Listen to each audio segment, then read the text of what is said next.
Hi Ollie, morning. Hope you're well. Morning. Yeah, I'm good, thanks. Good. Could we first of all deal with the sad news? I'm probably sure you've heard this morning that Jack Charlton has sadly passed away.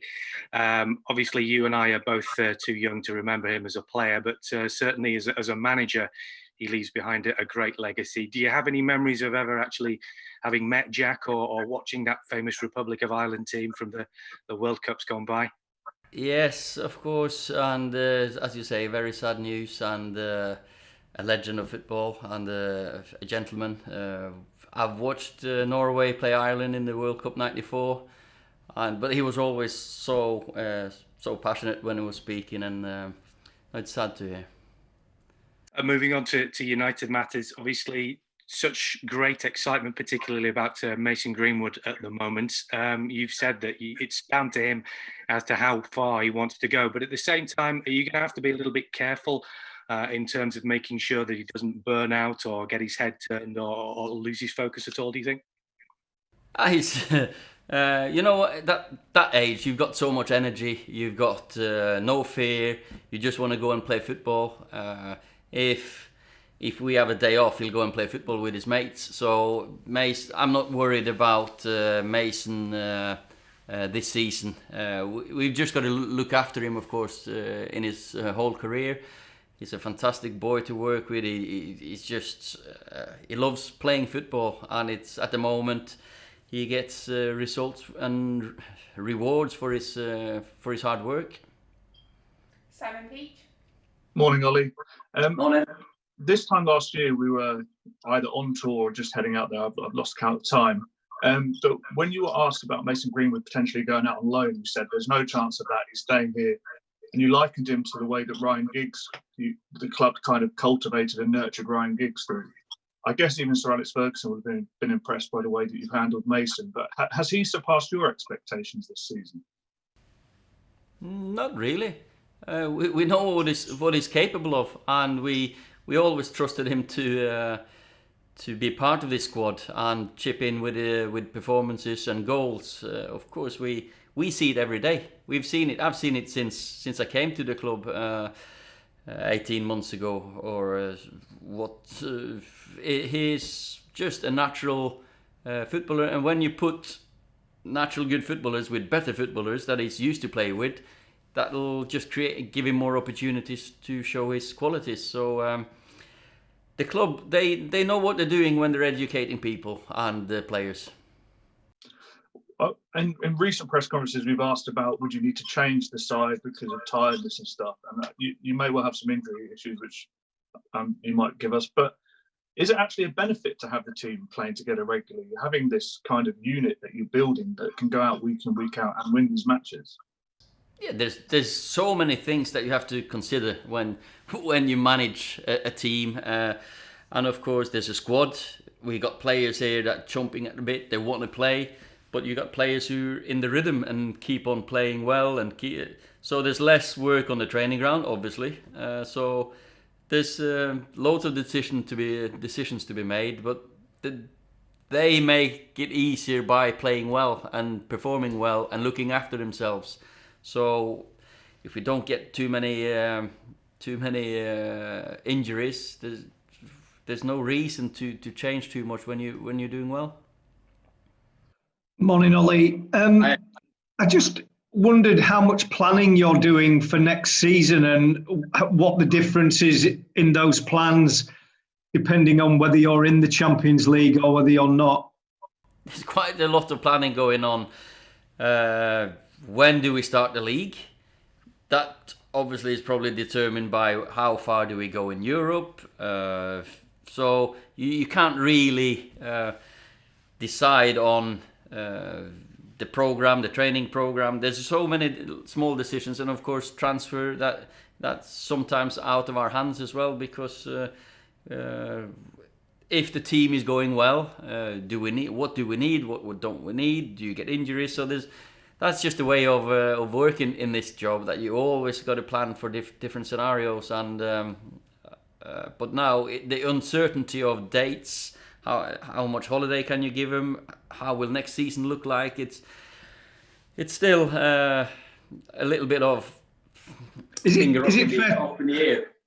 Is it fair to say though that depending on whether you qualify for the Champions League, that will have a dramatic effect on the club in the short term, because clearly you're getting a lot of plaudits for the way you're playing at the moment, but you're still fifth in the table.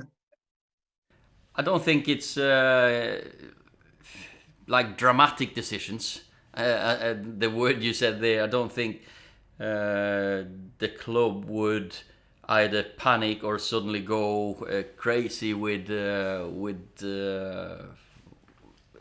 plans that we've already talked about for the years to come. You do have to have a long-term plan, but of course, short-term, maybe some decisions will be easier to make if you get to Champions League. Damien Johnson. Hello, Ollie. It's Damien from PLP. I just wondered, does it feel a little bit like the old days when United were on a mission for the title? You're pursuing those teams just ahead of you, the likes of Leicester and Chelsea. If we were challenging for the trophies, maybe I would say, but now it's just keep developing the culture, keep doing the right things, keep just ticking one game off at a time. We've just got to go one game at a time, but one day at a time in the training ground and environment and the culture that we're keep on pushing, because every day is a chance to either break or make that culture. Just a word about Southampton. It's been a bit of a roller coaster season from them, but I would imagine you were hugely impressed with the way they stuck by the manager after that disastrous 9-0. Well, first of all, Southampton's a very fine football club with traditions, and you can see it's a proper football club. So I wasn't expecting any change, because I've followed Ralph's time there, and you know what he's doing, and I've got huge respect for the way that both the club and they have turned it around. They have call it a German aggressive rock and roll style of football. It's direct, it's high energy, it's hard work, but it's difficult to play against. So, and if you want to be a part of his team, you've got to be able to run 10, 11, 12k. You've got to be able to sprint. So we've watched quite a few games, and I really enjoy watching them, because it's high entertainment, and it's high energy all the time. James from TalkSport. Ollie, we saw another brilliant attacking display from your side against Villa. The unbeaten run is now up to 17, but United are now entertaining the fans as well. How important is it for you that United are doing that whilst also picking up those big results?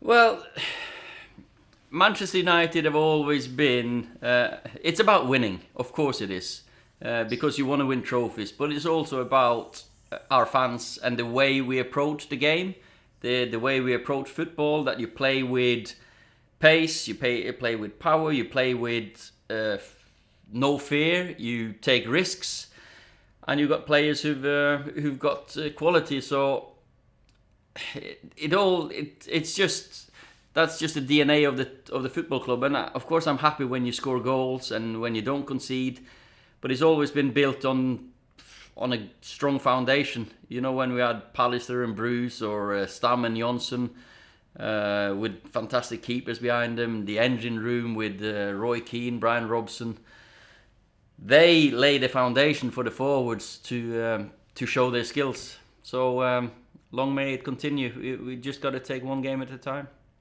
Andy? Morning, Hi, morning.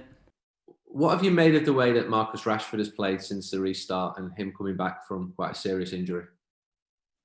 Very happy with him. He's physically coping well with the games. He's mixing up his game. He's making defenders think.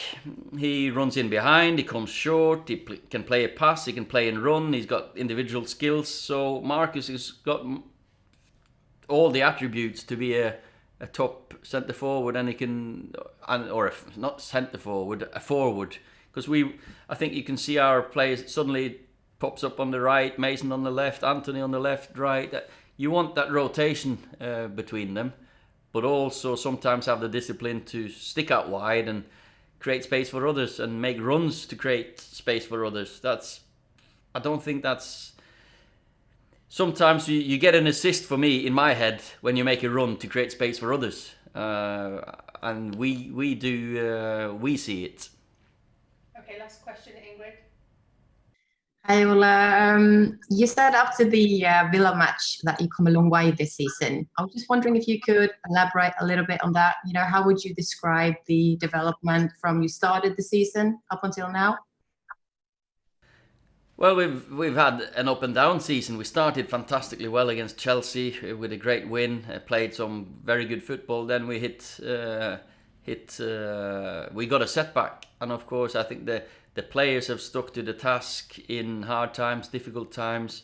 Believed in the coaches, believed in what we are trying to do, and trusted us when the results haven't gone great. That we just want to keep on working. And now the results are coming, the excitement is coming. Now it's time to keep your feet on the ground, keep working, keep doing the right things.